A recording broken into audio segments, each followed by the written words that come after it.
Madam Chair, let it be known that I am not protecting or I am not defending anyone, much less the former president of the Republic of the Philippines, President Duterte, since I am an ally of this administration led by President Bongbong Marcos, and at the same time a friend of Vice President Inday Sara Duterte. Now, since you've been asking the questions addressed to Gerald Torre, may I ask Gerald Torre, how did you think did you handle the arrest of former President Duterte properly? Yes, sir. I do, sir. It's proper. It was proper, but when I saw the video, it was really, for me as a citizen of this country, it was really unbelievable. It was a very, very big disappointment. Because I can relate, General. Because when we were arrested way back 2001, together with my father, the same thing happened. All right, we were in the wee hours of the morning. We were the policemen barged in our hospital room at the Veterans Memorial Hospital. They were arresting us. They wanted us to be transferred to another detention cell because after the May 1 siege, at ano sabi ng mga police? Kalad ka rin na yan mga yan pag ayaw sumama. At the same time, when I saw the video, parang nag-flashback sa akin yung mga ginawa ng mga kapulisan ng araw sa amin. At ang sabi mo, hihilahin ko yan, hihilahin ko yan.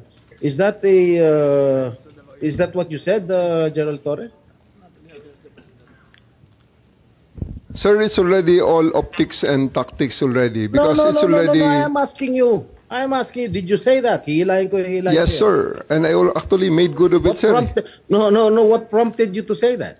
Sir, I made good of it, sir. Sabi ko, sir, hihilahin ko yan. And I went back to AS Medialdea, handcuff him. Bakit mo nga sinasabi? You know, your statements based on the video may reflect the PNP as an institution. Baka sabihin lahat ng ating mga kababayan, ganyan pala yung mga pulis. Masyadong wala man lang respeto sa matanda, sa isang dating pangulo. Ganon din ang ginawa sa amin eh. Can you justify why you said that hihilahin ko yan? Nakita ko si dating Pangulong Duterte, di naman lumalaban. What prompted you to say that? Mr. Senator, respectfully, the threat of hihilahin ko na yan was not towards the president, the former president. It was ensued after a heated argument between his counsel and General Torre. In no way was the former president threatened with bodily harm. Yes. Who was addressing the sinong sinasabihan ni General Torre? Was it the lawyer or was it the former President Duterte? Lawyer, sir, Attorney Medialdea. And actually, sir, after that, I actually went back to him, placed handcuff on him after reading him his rights and arrested him for obstruction of justice. And after that, sir, I brought him to the bus and came back again and told Attorney Delgra he's next. And again, sir, I will reiterate all credits goes to the former president because after he saw that I'm already very, very serious in bringing him into the plane, he said, okay, let's go. And I told Romy, the PSG, to just escort him, and he went voluntarily to the bus that brought him to the plane. Sisingit lang ako Senator Jinggoy. Kasi binabasa ko dito yung standard operating ng PNP. Ang liwaliwanag naman eh. No torture, no force, no violence, threat, intimidation, or other means to vitiate the free will to be used against the arrested person. Di the more so, yung mga kasamahan ng arestado. Sabi mo nga, ikaw na nag-admit forcefully. Talagang you used force. Bawal po yun. Ma'am, it is... I placed ES Medialdea under arrest for obstruction of justice. Sabi nga ni Senator Jinggoy, hihilain mo pa. Yes, ma'am. I did because I have to get into their heads to make them to make it very, very clear to them that we are already very, very serious of loading the president to the plane. General, pinapaliwanag mo, pero bawal ang paggagamit ng dahas, ng pananakot, ng intimidation, or any other means. Ang liwanag nasa kapulisan yan Just to be clear, operationally, there was obstruction of justice. It was the decision call of General Torre to place him under arrest for obstruction of justice. Now let us separate what happened to the president. You are talking about Attorney Medialdea. Yes, ma'am. Paano yung iba? No one else was armed, ma'am. Yung attorney. No, wait. Yung abogado. If I may, Senator Amy. Yes. Madam Chair. Ayan. Sino yung kinaladkad nung isang pulis? Yung security na nakaitim. I think it was General Torre na hinila yung isang abogado. Dalawa yun yung abogado, hinila yung upuan, di ba? Tapos yung nakaitim na si Q, kinaladkad din. Si Attorney Delgra, sir, because he is next to be arrested. And because of that, the former President PRRD saw that I'm already that serious. And he said, he prevented the situation from further deteriorating and escalating. So he said, let's go. Isn't he entitled to a counsel of his choice, General? Yes, sir. For 12 hours, he was there. Oh. Can't he speak to his client? Bigla niyo na lang... They are there for 12 hours, sir, speaking to each other. Ano? They are there for 12 hours speaking to each Alright. other, sir. One more thing that I noticed in the video, no? Ang sabi ni PRRD, papasukin niyo yung anak ko. Abogada siya. At ang sinabi mo, hindi ko siya papapasukin. Why not, Gerald Torre? That is a decision. That is my call, sir. That is my decision. Considering that Okay. he had already been assisted by 3 lawyers all throughout Okay. that time, sir. And gabi na ho yun, sir. The request was made at around mga 9 o'clock na, sir. 11 hours General after Torre, ganito, the first arrest. Tanggalin mo na yung titulo ni Inday Sara. Kalimutan mo na siya na Vice President siya. Pagpalagay natin hindi siya Vice President. She is an immediate member of the family. Nung kami po ay nakakulong, ang immediate members of the family, 24 hours pwede bumisita sa amin, nakakulong kami. Ito hindi pa nakakulong. Anak ito. Bakit hindi niyo pinapasok? Maliban doon, is this not a violation of RA 7438 that requires that you guarantee access to an attorney in addition to the immediate family? The President also said na yung anak niya, yung babae, abogado ko yun, papasukin nyo. Hindi nyo pinapasok. Abogado yun eh. Actually, sir, Exactly. first to answer the question of Senator Estrada, sir. I have told the President that they can visit him at his detention facility because at this time the order of the day is to load him into a plane. So that's what we endeavored to do, and that's what happened, sir. Ano niya bibisitahin yung tatay niya sa Netherlands? Hindi naman dito tinray eh.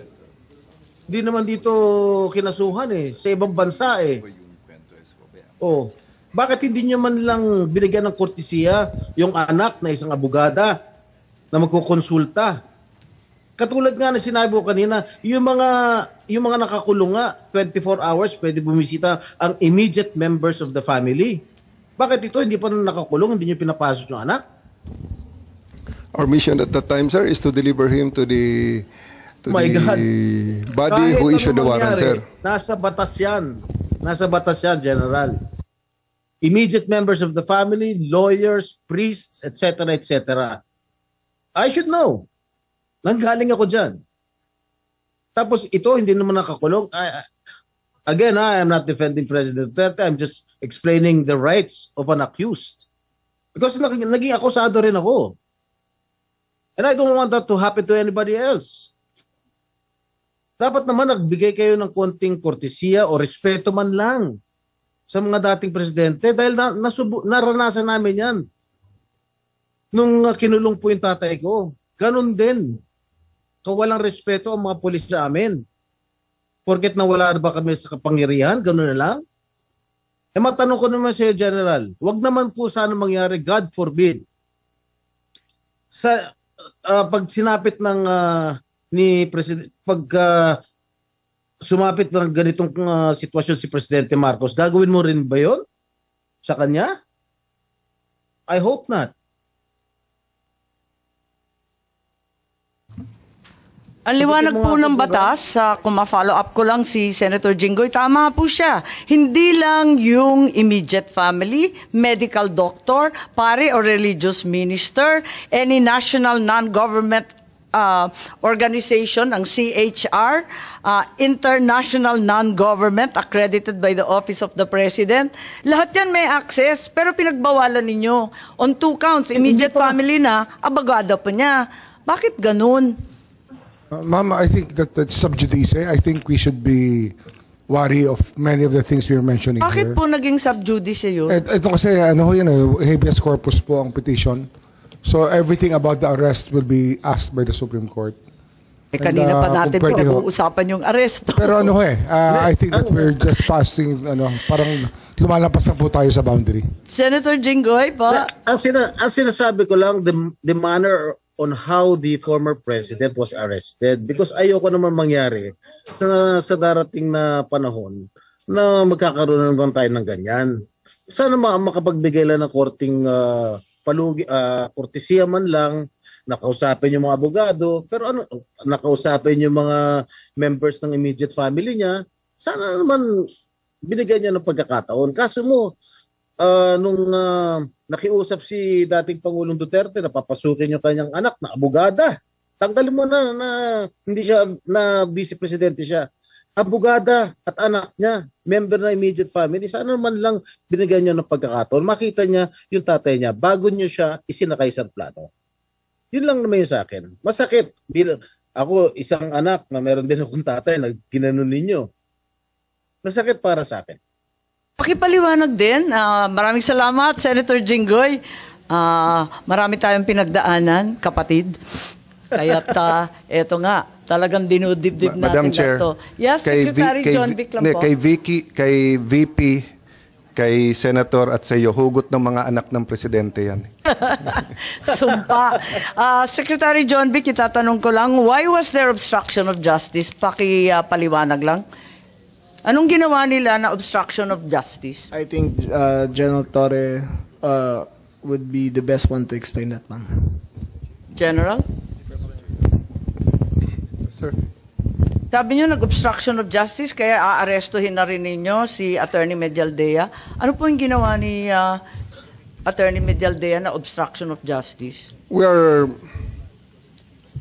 about to load an arrested person into a plane to transport him to the tribunal who issued the warrant.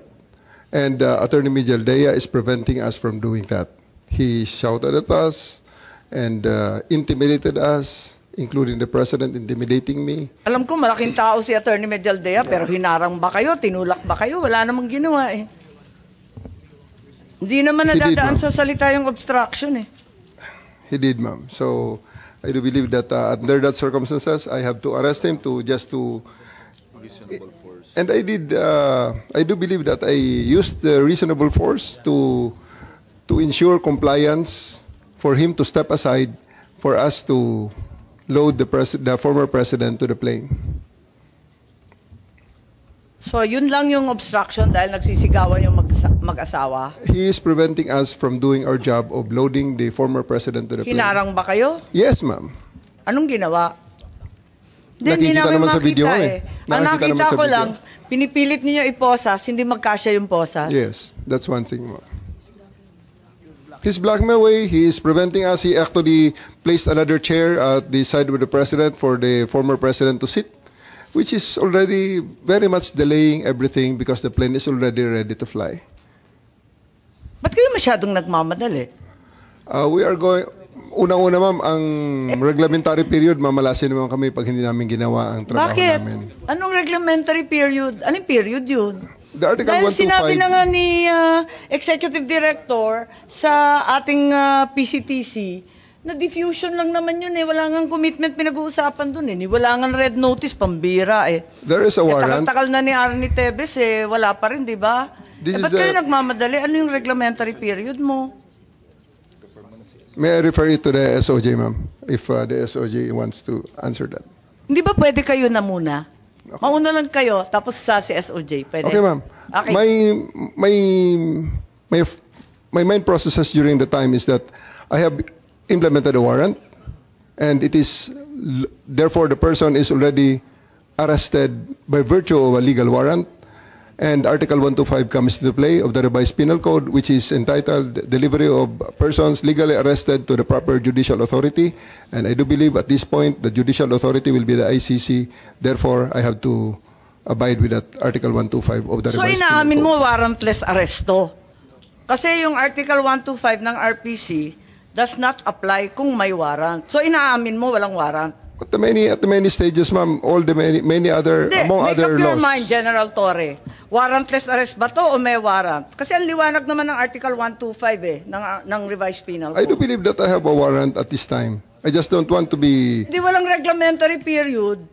Mamili ka. Kapag warrantless arrest, edi may period. Kapag may warrant, walang period. Just the same, ma'am, I have to deliver Hindi him to the pareho judicial yun, proper kapatid. authority. Hindi magkapareho yun. The reglementary period only comes into play when there's a warrantless arrest in accordance with Article 125 of the revised penal code. Di po ba? At saka may kinalaman yun sa delivery of the accused and arrested. Di po ba? And I'm being cautioned by the DOJ, ma'am, that it may be sub judice already to discuss that because of the habeas corpus pending in the Supreme Court, ma'am. Pati ba naman ng revised penal code, naging executive session, pambihirang buhay ito. Okay. Senator Cayetano? Ma'am, can I have a few questions, baka 10 to 15 minutes and a short introduction lang. Okay. So, good afternoon ulit, gentlemen, ladies. Pasensya niyo yung aking introduction. I'm not imposing this on you. This is my personal code, di ba? So, more than being Alang Cayetano or a senator, a former Secretary of Foreign Affairs or former Speaker or Congressman, I believe I'm an ambassador of the Lord Jesus Christ, di ba? So, I'm not imposing that on anyone, but our USEC here will tell you, ambassadors don't have opinions. Kung ano ang sinabi ng principal nila, yun ang iyong opinion. Hindi ka pwede magsariling opinion. So when we pray, yung Lord's Prayer na, your kingdom come here on earth as it is on heaven, you're actually aligning your government and your culture with God's culture, di ba? And God's purpose. Yung pinakasimple is do good or promote good, prevent evil. Parang sa police din, Sir Marbil, di ba, na prevent evil, do good. Saan nagkakatalo? Nagkakatalo dun sa mga pro-Duterte na the drug war was a war for peace and order. It was a war because many pushers and to certain effect addicts who committed crimes were making people unsafe. So to those who are supportive of that, they're doing God's will of promoting good. Doon naman sa human rights activist, ang ano nila, accountability. So kahit yan ay pusher or addict, hindi dapat patayin na lang or EJK. Wala tayong complication if Duterte was more like FVR or more like Pinoy because his language was more diplomatic. So you wouldn't hear FVR despite being a distinguished soldier, one of the founders ng special forces, 'di ba, ng even sa police, 'di ba? So pero kasi si President Duterte may lengguwahe, pag lumaban patayin niyo yan. His explanation is that yun kasi naiintindihan ng kriminal. Pero ang police, aral yan, so alam nila tama't mali. So if you looked at the videos when I was foreign minister, I had nothing to do with operations, but part to nung explaining to the world what was happening, and part to nung communications. It was both based on the foreign policy, and the President allowed me to put a little bit of my opinion. So ang stand namin doon during that time, and this is where I'll start my questions, SOJ, is that lahat ng mali iimbestigahan.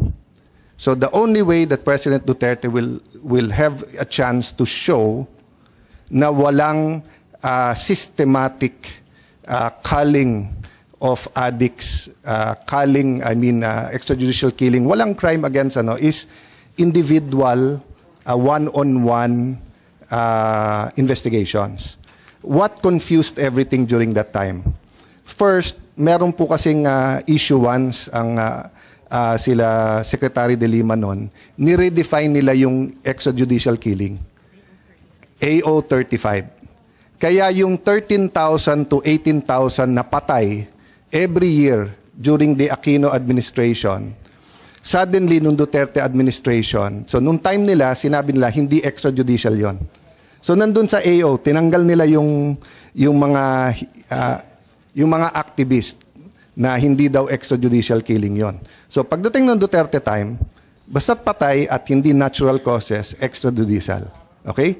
Pero klaro din naman na dumami din because nga, once you started the campaign, meron talagang away among the syndicates, meron, from the start, Duterte said, meron politiko, meron police, may businessman, lahat yan may involved sa drugs. And no one of us naman doubted that. Ang question lang, yung due process sa mga pulis at politiko dun sa drug war. So, klaro tayo dun. So, eto lang yung question ko. SOJ, feel free kung tingin mo, subjudice or issue na to, but factual lang, no? I think this is of public record. Former Senator De Lima was a Commission on Human Rights chairperson 2008 to 2010. Tama, no? Yeah.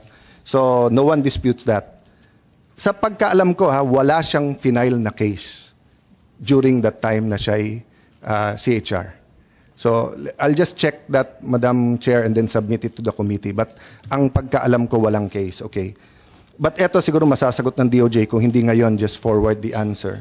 From 2010 to 2015, despite the investigation of former Senator De Lima noong 2008 to 2010, ang sabi niya, mahirap kumuha ng witness kasi nga mayor pa siya noon, tapos malakas daw sa presidente noon. I think he was peace and order head nung region eh.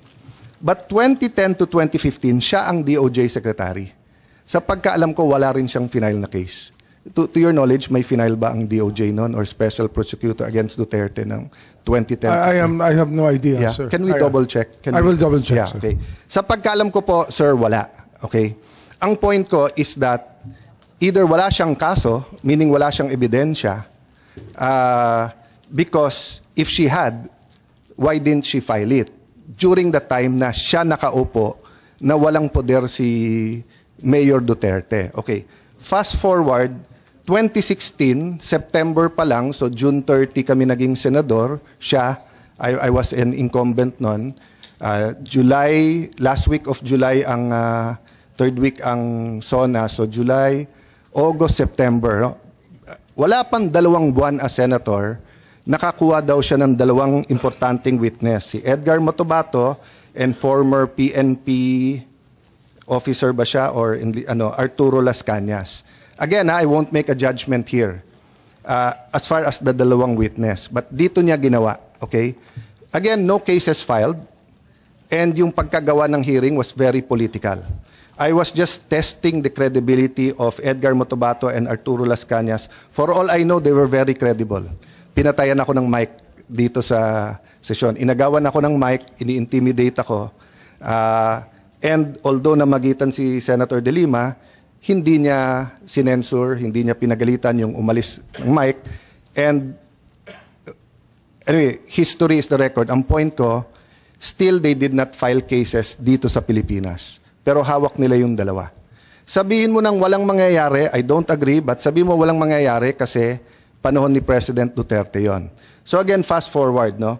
From 2022, June 30, when President Marcos took over in Marcos administration, to present, do you know of cases filed against President Duterte, whether it's murder or crimes against in the Philippines?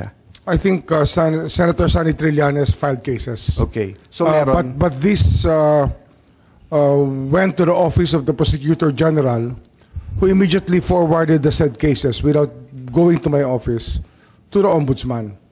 And there, it's already, it was locked in there already. It never went back to us. So as we're discussing naman SOJ, this is factual lang naman, di ba? May case ba, wala? We're not making judgments dun sa cases. Because, but ang point ko kasi, kung walang case, bakit? Kasi kung walang ebidensya, no point for ICC to take it up. Kasi wala ngang ebidensya. If it's because hindi matry dito, for whatever reason, di ba, pinoprotektahan natin, our justice system doesn't work, then dapat mapunta sa ICC. So I don't know the amount of evidence attached to the complaint of Senator Trillanes. Again, I won't comment. Factual lang yon. I have my opinions, but I'll keep my opinion to myself. No? But in June 24, 2022, so ano pa to? Duterte pa to, no? Kasi June 30 pa ang Marcos, di ba? Nag-file ang Solgen sa ICC ng deferral request. So, you're aware of this. Okay. So, tignan na lang, nasa page 315, no? Kasi, can I have the, ayan, sa ICC. I think you talked about jurisdiction, but hindi nagsentro sa Article 17 din, pero sa ICC, hindi dun sa batas natin. Okay. So, I think the deferral was based on 18-2. So, just for the record ng mabilis lang, I haven't even read that yet, but just for us understanding, and then baka makatulong not necessarily on what side, but makatulong sa Supreme Court, no? Okay, Article 17, issues of admissibility. Having regard to paragraph 10 of the preamble of Article 1, the court shall determine that a case is inadmissible where, okay, ICC to, Rome Statute, which we ratified and then we withdrew, no? Sabi A, the case is being investigated or prosecuted by a state which has jurisdiction over it, unless the state is unwilling or unable genuinely to carry out the investigation of prosecution. So again, SOJ, I won't put you on the spot, but for me, 2008 to 2010, hindi naman unwilling at hindi naman unable to carry out yung state. This was the time of President Arroyo. 2010 to 2016, to be fair, niratify yung ICC 2011 pa. So, naging effective 2011. So, wala na yung 2010. But for me, 2010, 2011, ganyan, hindi unwilling ang state. In fact, pumirma nga sa ICC, hindi rin unable yung state. Wala lang talagang final. Letter B, the case has been investigated by the state which has jurisdiction over it, and the state has decided not to prosecute the person concerned unless the decision resulted from unwillingness or an inability of the state genuinely to prosecute. In general, SOJ, SILG, no? In general, Sir Marbil, Chief PNP, in general, I don't remember that the Philippine government decided not to prosecute, diba? Kasi under our present laws, if you find probable cause, even the President cannot stop it. Even ang pardon natin, iba sa US Constitution. Sa pardon, you can pardon right away sa US. Sa atin, kailangan, ano na, di ba, final, di ba, kailangan final and executory. Final diba? judgment. Final judgment, di ba? Final judgment. So, kung nag-a-appeal ka pa, hindi ka pwedeng humingi ng pardon. So, I don't think we stopped any case or refused to, ano. The third one is the person has already been tried for the conduct in which the subject complaint and trial is not permitted. So I think this is their version of double jeopardy, no? So wala din yan kasi wala pa namang kaso si former President, former Mayor Duterte. Letter D, the case is not sufficient gravity to justify further court order. I won't comment dyan kasi nasa ICC yan. Except that, ang nilagay nila, at least 19, and then at least din ba yung 23 or 23. So, I have a little bit of a problem that kasi pag sinabing crimes against humanity, naaalala mo na yung mga dictators